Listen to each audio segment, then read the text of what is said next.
Olá, pessoal! Vamos começar mais uma aula de japonês. Nessa aula, nós vamos falar sobre o passado dos verbos. Nós já falamos a respeito do grupo dos verbos e a forma que esses verbos se apresentam na forma masu, que seria assim a afirmativa formal que vai fazer com que eu possa falar no presente e no futuro nesses verbos. Nós vimos também a forma masen, que seria a forma negativa dos verbos. Essa forma me permite falar que eu não estou fazendo alguma coisa ou que alguém não está fazendo alguma coisa em relação a esse verbo específico, né? É só a gente pegar a forma maço e trocar por masen. Foi o que nós vimos na última aula. Aí agora a gente vai ver a forma do passado e esse passado vai ser afirmativo formal. Vamos ver então o passado formal dos verbos na afirmativa, ok? Vai ser na afirmativa, da mesma forma que nós vimos a afirmativa primeiro. Nós vamos novamente separar em grupos. A forma não vai ser diferente, não vai ser diferente, que nem a gente fez da outra vez. A gente vai analisar os verbos separadamente, porque eu quero que vocês se acostumem com as formas dos verbos e seus grupos. Os grupos são muito importantes, como eu sempre fico batendo na mesma tecla, para que vocês não deixem de atentar ao grupo do verbo, porque o grupo do verbo vai dizer como o verbo vai se comportar quando você quiser transformar ele para falar outras coisas assim com o verbo. A conjugação dos verbos em japonês, diferente do português, não é só para você falar de tempo e de pessoa, porque no português a gente usa os verbos e modifica dependendo de quem está fazendo essa ação e dependendo, de onde no tempo essa ação está sendo realizada, né. Mas com os verbos em japonês não é isso. Vocês veem que na verdade pode-se usar os verbos, para qualquer pessoa e o verbo não muda. E além disso a gente vai ter formas de verbos que vão, dizer coisas que vão fazer coisas que não se faz em português. Isso a gente vai ver mais na frente, mas a gente já viu uma na aula passada que é a forma Masen, né, a gente já viu anteriormente que a forma Masen nega no verbo, e a gente não tem esse tipo de função nos verbos em português. Só um detalhe, né. Vamos ver então, a gente tem aqui o grupo um e no passado formal, para a gente colocar os verbos no passado formal, e nós estamos falando aqui de afirmativa, a gente vai só trocar o maço por masta. Da mesma forma que quando a gente viu a negativa, a gente trocava maço por masen, aqui a gente vai trocar maço por masta. Então, vamos ver aqui os verbos, os mesmos verbos que nós vimos anteriormente. Beber, nomimasu, nomimashita. Falar, hanashimasu, hanashimashita. Ouvir, kikimasu, kikimashita. Voltar, kaerimasu, kaerimashita. Cortar, kirimasu, kirimashita. Lembrando que é sempre mais fácil fazer essa troca, para o passado quando você já tem a forma maço na sua cabeça. Se você não tem a forma maço na sua cabeça, fica difícil. Então, se você ainda tem dificuldade com a questão dos grupos dos verbos e transformar da forma de dicionário para a forma maço, volta, dá uma estudada, dá uma praticada, que é importante você ter esse conhecimento, você ter essa informação para você continuar com todas as outras transformações de verbo, inclusive essa, tá. Então, o que eu tenho aqui é o verbo nomu, beber, nomu, nomimasu, nomimashita. Então, quando eu digo eu, bebo, nomimasu. Eu bebi, nomimashita. Lembrando que eu estou usando sempre eu como, digamos assim, sujeito, né, mas nomimasu, nomimashita ou qualquer outra forma de verbo pode ser atribuída a qualquer pessoa. Pode ser eu, pode ser ele, ela, nós, eles, né. Não tem, assim, variação de pessoa nos verbos em japonês. Graças a Deus, né. A gente já tem muito disso no português, felizmente no japonês a gente não precisa se preocupar, tá. Então, nós temos, eu bebo ou eu vou beber, nomimasu e nomimashita, eu bebi. Nós temos hanasu, hanashimasu, para falar eu falo ou eu vou falar, e hanashimashita, para falar eu falei, tá? Nós temos o verbo kiku, ouvir, no kikimasu, kikimasu, para falar eu ouço ou eu vou ouvir, e nós temos kikimashita, para falar eu ouvi no passado, né? Eu ouvi, eu escutei.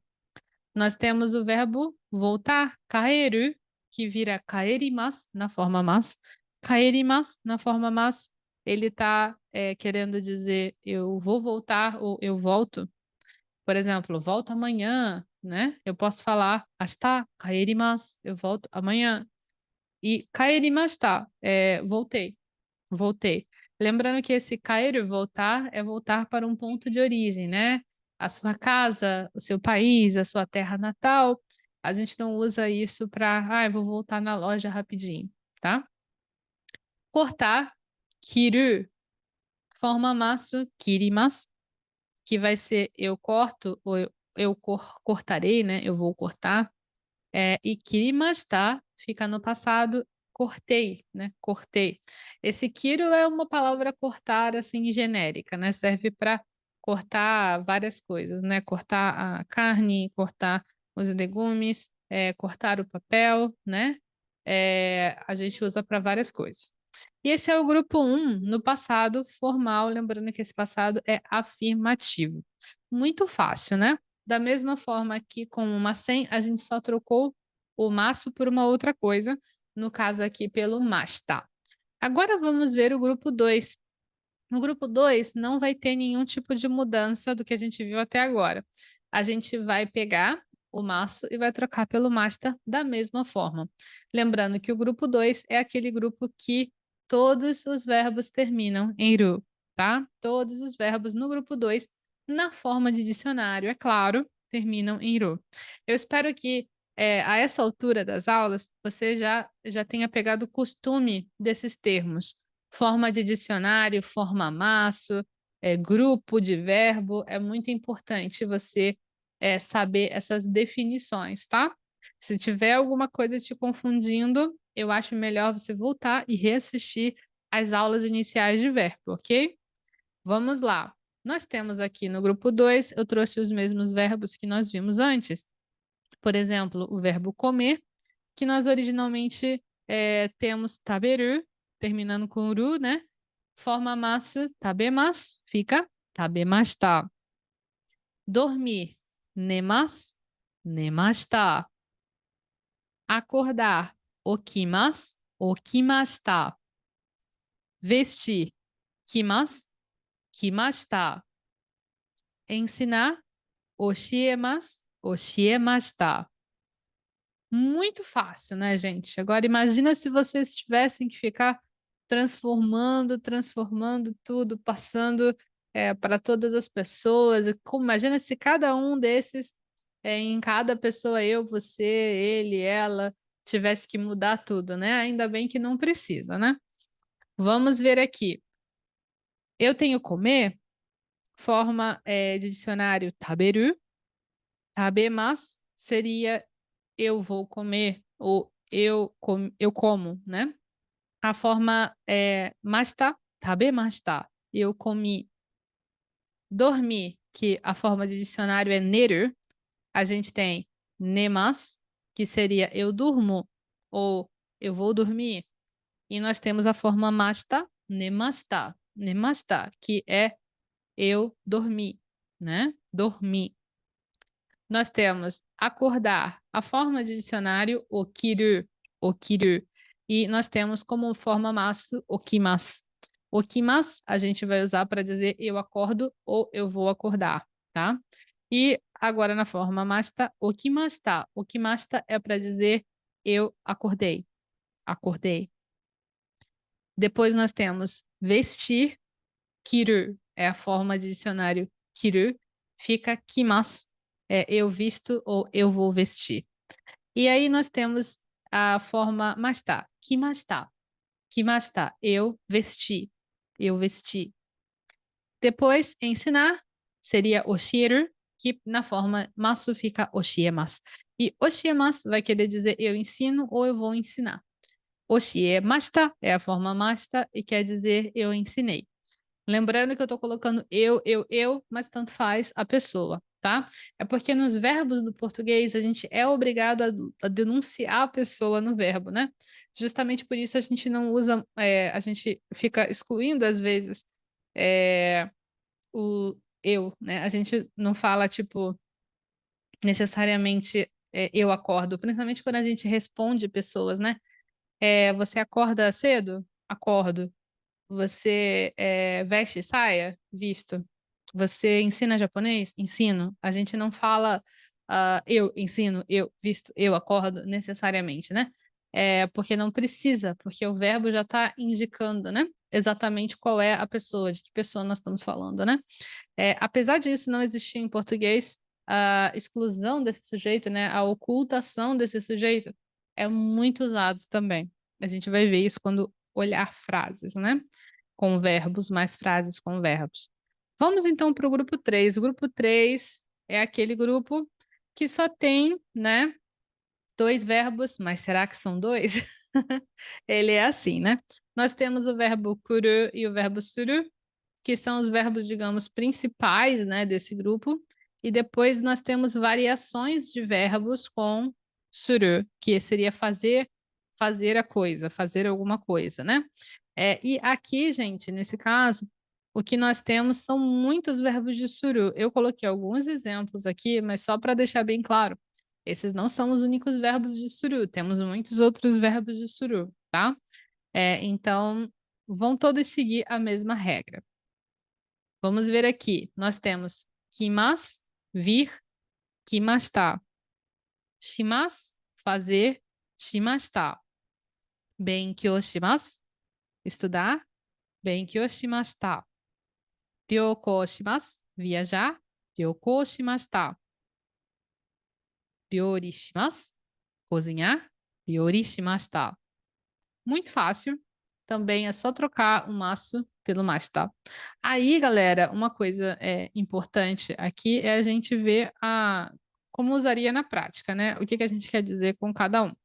Então, o vir, que seria o kuru, que vira kimasu, forma masu, seria eu vou, ou a forma do verbo vir, eu vou ir, ou eu vou, tipo, eu vou no presente, ou eu irei, né? Eu vou ir, né? A gente faz uma salada com os nossos verbos em português, não é verdade? Depois a gente tem aqui que masta, a forma masta, eu vim, né? Vim. E depois no verbo fazer, que seria o suru, nós temos o shimasu, eu faço ou eu vou fazer. E shimashita é eu fiz, né? E puxando o suru para os outros verbos, nós temos benkyou, que é estudo, benkyou shimasu, benkyou suru, benkyou shimasu seria o estudo ou vou estudar, estudarei. E na forma mashita, benkyou shimashita, estudei, nós temos ryoukou shimasu, ryoukou shimasu, ryoukou suru, fazer viagem, então viajar, eu viajo, eu viajarei. Nós temos ryoukou shimashita, ryoukou shimashita, viajei. E por último aqui na nossa lista de verbos, nós temos ryori shimasu, que seria cozinhar, cozinhar ryori suru, eu cozinho, ou eu vou cozinhar, e ryori shimashita, na forma mashita, que seria, no caso, eu cozinhei, eu fiz comida, tá? Pessoal, nós fechamos agora a forma do passado dos verbos. Daqui em diante, nós vamos ver a forma no passado e negativa dos verbos. Então, é muito importante que, se você tem alguma confusão com os grupos dos verbos e como colocar na forma maço, você faça a revisão, anote, pegue verbos. Se você tiver alguma lista de verbo, porque eu sei que vocês são muito espertos e ficam sempre pegando lista de vocabulário e tudo mais, estudante de língua japonesa sempre corre atrás de materiais novos, né? A gente parece que tem, assim, uma... A gente parece que coleciona material, né? E às vezes depois fica perdido pelo que começar, o que mexer, né? Acontece muito, né? Então, se você tiver uma lista de verbo em algum lugar, ou algum tipo de lista somente de vocabulário que tem alguns verbos, aproveita, cata os verbos que tem lá, faz sua própria lista e tenta classificá-los nos seus grupos e tenta fazer uma transformação que nem eu mostrei aqui para vocês. Nós já sabemos fazer a forma masu, a forma masen e a forma mashita. E é importante que vocês fiquem com essas 3 formas bem afiadinhas para que a gente possa concluir essa primeira etapa de verbo quando a gente for falar das formas na negativa passado, tá? Sem vocês entenderem como funciona, vocês vão se enrolar para a próxima etapa. Então, não deixe de pegar e realmente entender como funcionam esses verbos. Para que não tenha nenhum tipo de dificuldade, eu vou repetir novamente o jeito mais fácil de você saber o grupo do verbo. Por que eu falo isso várias vezes? Porque mesmo eu falando várias vezes, tem muitas pessoas que se confundem. Então, cuidado que você pode ser uma dessas pessoas. Nós temos 3 grupos, os 3 grupos vão ter suas características particulares. Vamos pensar que no grupo 3 nós só temos 2 verbos. No grupo 3 nós só temos o suru e o kuru, sendo que o suru pode virar vários verbos de suru. Nós temos, então, o grupo 1 e o grupo 2 para englobar todos os outros verbos que não são suru nem kuru, ok? E aí, nós temos no grupo 1 todos os verbos que não terminam em iru na forma de dicionário. Então, verbos como iku, hanasu, eles não terminam em iru no final, né? Não tem iru, não é a última sílaba, né? Então, eles estão obrigatoriamente no grupo 1. Aí, sobram todos os outros verbos que terminam em iru. E tem alguns verbos que terminam em iru e estão no grupo 1. E todo o resto dos verbos que terminam em iru e não é do grupo 1 está no grupo 2. No grupo 2, todos os verbos terminam em iru, ok? Então, pessoal, cabe a vocês, toda vez que vocês encontrarem um verbo, se ligarem nesse tipo de regra. Nós temos um verbo, ele termina em ru? Não, então ele é do grupo 1. Ele termina em ru? Sim. Ah, ele é kuru ou ele é suru? Não. Ah, então ele não é do grupo 3. Então, ele vai ser ou do grupo 1 ou do grupo 2, se nós temos um verbo que termina em ru e não é do grupo 3. Então, para isso, vocês têm que analisar. Como é que eu vou saber agora? Eu vou pegar a forma mas dele e ver qual regra ele segue. Porque a regra de grupo 1 é pega uru, passa para uri e adiciona mas. E a regra de grupo 2 é tira uru e coloca o mas. Essas são as regras. Então, se você souber essas regras direitinho, você não vai se enrolar e você vai já saber qual é a do verbo. Então, quando você encontrar um verbo que você não sabe, ou se você já conhece alguns verbos, mas você ainda não tem assim muita presença para qual grupo eles pertencem, se você não tem muito essa noção, a melhor coisa que você pode fazer é pegar esses verbos agora e tentar identificar esses verbos pertencem a qual grupo. É muito importante saber isso para vocês não se enrolarem lá na frente. Quando eu comecei a estudar japonês, eu não era muito ligada nesses negócios aí de dividir em grupo, eu não dava muita atenção. E isso me enrolou depois. Então, pessoal, aproveita que é uma coisa muito fácil da língua japonesa. Não deixe essas informações de lado, estuda direitinho, anota no seu caderno e eu vejo vocês na nossa próxima aula. Tchau, tchau!